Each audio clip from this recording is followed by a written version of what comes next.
കള്ളനാണെങ്കിൽ അവൻ കൊള്ളാവുന്ന ഒരു പെങ്കൊച്ചിനെ ഒപ്പിച്ചു. അയല് വലിയ കാര്യമൊന്നുമില്ല, അതാർക്കപ്പ പറ്റാത്ത.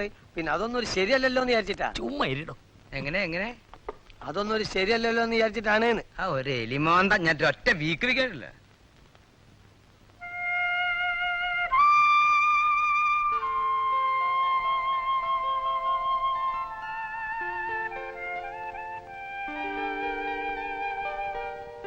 കാഞ്ഞിരക്കായുപ്പിലിട്ടത് മോള് തിന്നോടി, ഇപ്പം കാട്ടുതേനുണ്ണാന് കുഞ്ഞിന് പേടിയായോടി. എങ്ങിനിരുന്നാലും എന്തെല്ലാം വന്നാലും എന്നാലും ഒന്നാണ് നമ്മളൊന്ന്. ആലിപ്പഴം പോലെ ഞാവൽപ്പഴം പോലെ ബാലുവിന് നീതുനെ വീണ് കിട്ടി.